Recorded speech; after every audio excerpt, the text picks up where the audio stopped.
Seigneur soit avec vous. Et avec votre esprit. Lecture de l'Évangile de Jésus-Christ selon saint Matthieu. Gloire à toi, Seigneur. Les pharisiens se concertèrent pour voir comment prendre en faute Jésus, en le faisant parler.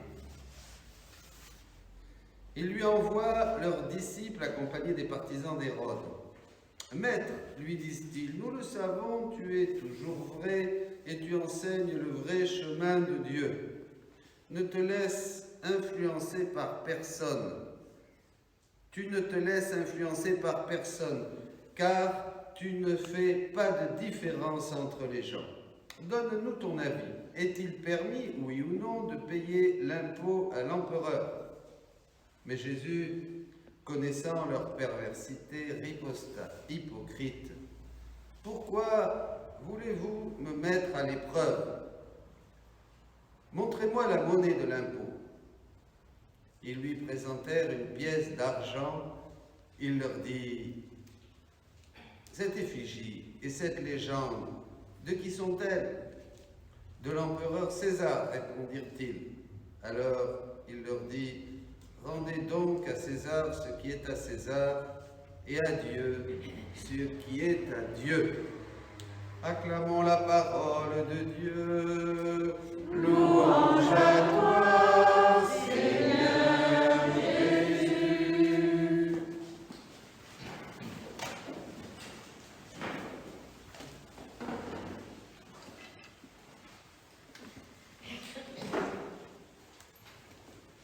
Notre annonce de l'Évangile, dit l'apôtre, n'a pas été seulement des paroles, mais la puissance, une manifestation d'esprit et de puissance.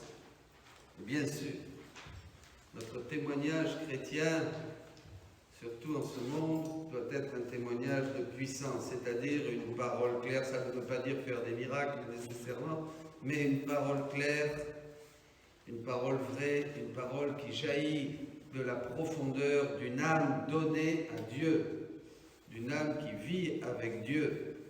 C'est ça le secret. Sinon, eh bien, nous serons comme des moutons conduits à l'abattoir.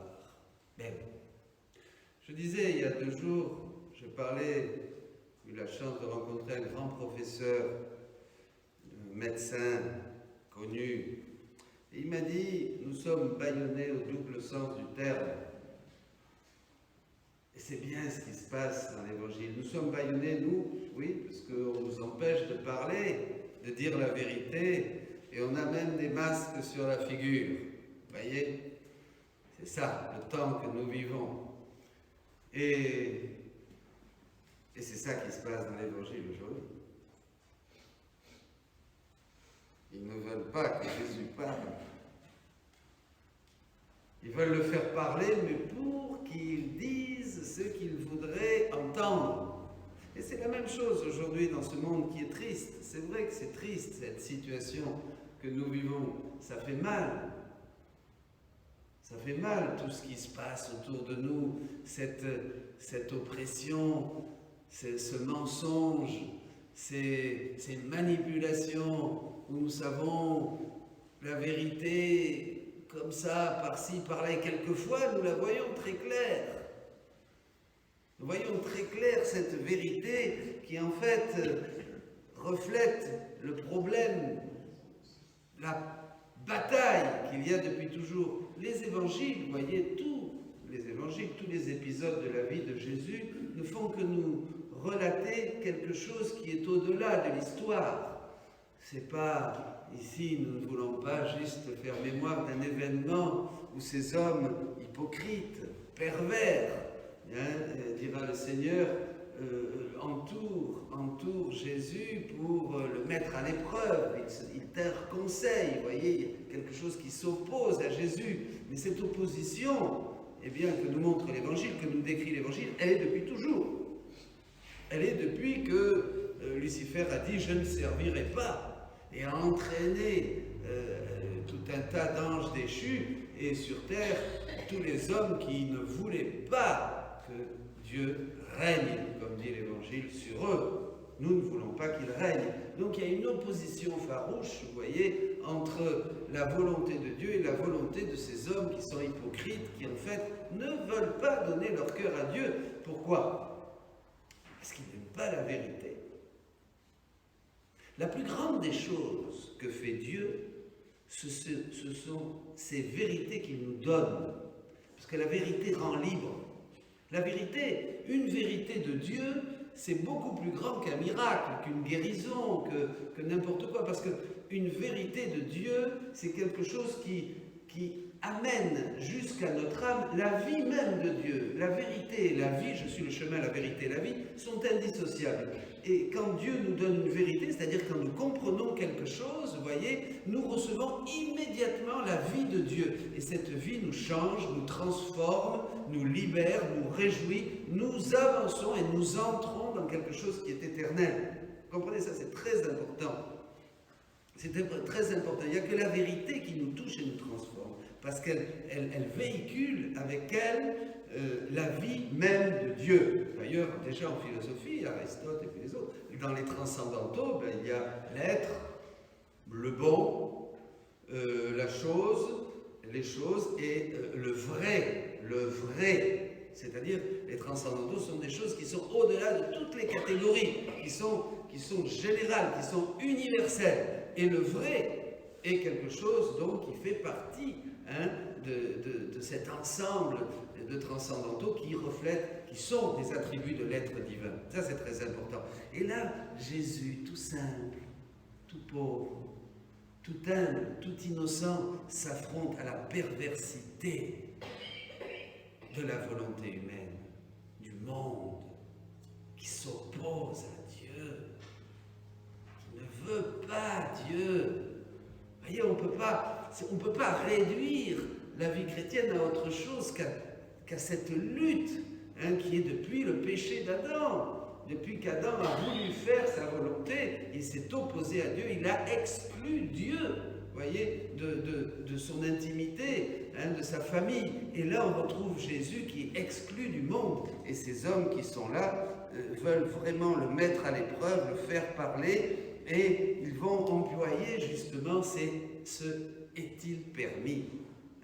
Est-il permis qu'on entend beaucoup aujourd'hui? Est-ce qu'il est permis de faire ça? Est-ce qu'on peut faire ceci? Est-ce qu'on peut prier? Est-ce qu'on peut se rassembler? Est-ce qu'on a le droit d'être plus de 10? Est-ce qu'il faut porter le masque ici? Est-ce qu'il ne faut pas porter le masque? Est-ce qu'il faut communier comme ceci, comme cela? Est-il permis que... Vous voyez, et nous vivons comme sous l'oppression de quelque chose de supérieur à nous qui doit nous donner des ordres. Le monde. Le monde. Attention. Le monde. Et oui, on ne peut pas dire que les chrétiens aujourd'hui peuvent librement exprimer leur foi. Même ceux qui... regardez ce qui s'est passé. Ce professeur qui a tout simplement défendu la liberté de penser et qui a été assassiné. On voit des choses, mes amis, des choses. Ça vous paraît un monde normal? Vous croyez on peut vivre, on peut continuer à vivre comme si de rien n'était alors? Ça ne nous remet pas en question. Moi, ça me fait pleurer. Ça me déprime. Je vais chercher vers Dieu ma consolation et demander, Seigneur, console-moi. Et puis je dis, si tu veux que je partage ta souffrance, je la partage, parce que ce Jésus qui est là, pris au piège entre ces gens, pervers, hypocrites, menteurs, parce que c'est la lutte contre la vérité, le mensonge, c'est toujours ça, qu'une lutte. Eh bien, évidemment, Jésus souffre, parce qu'il veut les sauver. Il veut les sauver. Attention de ne pas condamner non plus ceux qui font le mal, comme cet exemple dont je vous parlais, celui qui a fait le mal, parce que si nous sommes chrétiens, nous prions et nous nous offrons pour que même ces mauvais, ceux qui font le mal, soient sauvés. Nous voulons avoir les sentiments qui sont dans le cœur de Jésus. Alors, Jésus est là. Et ils vont prendre cette chose du monde, cette monnaie, pour dire alors, est-il permis? Est-il permis? Et le Seigneur qui devine leur cœur, c'est pour ça, pensez bien toujours que vos cœurs sont à nu devant Dieu. Ne jouons pas avec Dieu. Il faut, comme je vous le disais au début de la messe, il faut beaucoup de lumière du Saint-Esprit. Il avait demandé le curé d'Ars pour vraiment voir le mal qui est en nous, les fautes cachées, dira le roi David dans la parole de Dieu. Il faut demander une bonne dose du Saint-Esprit, sinon, et de vérité sur nous-mêmes, dans l'amour et dans la miséricorde de Dieu. Sinon, il n'y aura pas de vraie conversion. Nous serons toujours à jouer avec le monde, à mentir comme le monde, à trouver des prétextes, à se protéger, à défendre des points de vue et d'autres choses. Nous ne serons pas immergés dans la vérité, l'amour de Dieu. Ce combat qu'il y a là entre ces hommes qui essayent de tendre un piège à Dieu, eh bien, c'est la lutte qu'il y a entre le mal, entre l'esprit mauvais et Dieu lui-même. C'est ce que saint Paul dit dans la lettre aux Éphésiens. Nous ne luttons pas. Et nous, ici, opprimés, les chrétiens, dans ce contexte si difficile, et je ne sais pas comment ça sera d'ici quelques décennies, eh bien, c'est pareil, nous ne luttons pas contre la chair et le sang. Ce n'est pas contre la chair et le sang que nous luttons. Et toute la semaine, nous avons lu ces évangiles. Nous luttons contre l'esprit du mal qui veut détruire le Christ. Ou en nous,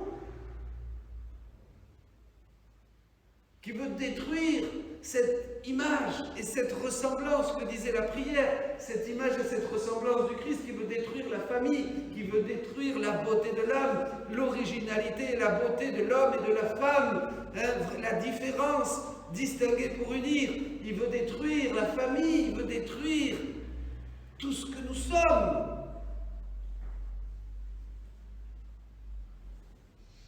C'est ça qu'il faut dire aux gens. Et ça, il faut la puissance de l'esprit pour le dire. Sinon, dites-moi quel christianisme nous avons, quelle originalité. Jésus l'a même vécu là. Et il a dit, eh bien, donnez au monde ce qui est au monde, donnez à César ce qui est à César, et donnez à Dieu ce qui est à Dieu. Et je citais saint Augustin qui disait, nous sommes faits pour le Seigneur. Notre cœur est tout à toi, Seigneur, et n'aura de repos tant qu'il ne reposera pas en toi. Nous sommes faits pour Dieu. Et saint Paul dira, le corps est fait pour le Seigneur, le corps. L'âme et le corps. Il parle du corps est fait pour le Seigneur. Glorifiez le Seigneur dans votre corps. Glorifiez le Seigneur dans votre corps, c'est-à-dire avec des actes de justice, des actes qui reflètent, des paroles qui reflètent, un langage qui reflète le langage même de Dieu. Donnez au monde ce qui est au monde et à Dieu ce qui est à Dieu. Il y a une sainte qui un jour était, là au bas pour faire ses besoins et le diable lui dit, mais tu pries même quand tu es là? Et elle a dit, oui, je prie quand je suis là et ce qui va en bas c'est pour toi. Et ma prière, elle monte vers Dieu. Et oui. Donnons à Dieu ce qui est à Dieu, donnons nos cœurs. Et c'est un message pour tous les chrétiens, pour tous les catholiques.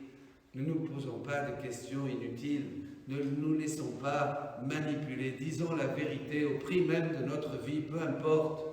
Il est temps, nous n'avons pas d'autre choix, sinon nous serons de plus en plus opprimés, liés par le mensonge, par l'hypocrisie, par la manipulation et par toute la perversité de ce monde où le péché abonde. Une vérité de Dieu qui touche notre cœur peut transformer notre vie. Est-ce que maintenant nous voulons cette vérité? Est-ce que nous la demandons? Est-ce que nous disons, Seigneur, touche mon cœur avec ta vérité, remets-moi en question des pieds à la tête, je veux vraiment que tu m'illumines, je veux vraiment profiter de ce temps qui est pour te laisser vaincre, pour te laisser vivre, pour te laisser triompher en moi. N'oublions pas que là où Jésus peut triompher aujourd'hui, c'est en nous, puisque nous sommes comme son extension, la prolongation de sa vie, ses mains, ses yeux, ses pieds, son cœur, ses souffrances, ses peines. Jésus renouvelle toute sa vie dans la nôtre, dit notre catéchisme de l'Église catholique. Bien, mes amis, eh bien, relevons la tête. Rendons donc à César ce qui est à César. Même si nous sommes opprimés, demandons cette puissance dont parle saint Paul, cette puissance de l'Esprit Saint, pour avoir un témoignage simple, claire, nette. La vérité toujours simple. La vérité va droit au but. La vérité ne tergiverse pas. La vérité est simple, belle, pure. La vérité, c'est le Christ. Amen. Alléluia. Je vous envoie comme des brebis au milieu des loups. Je vous envoie comme des brebis, je serai toujours avec vous. Je vous envoie comme des brebis au milieu des loups.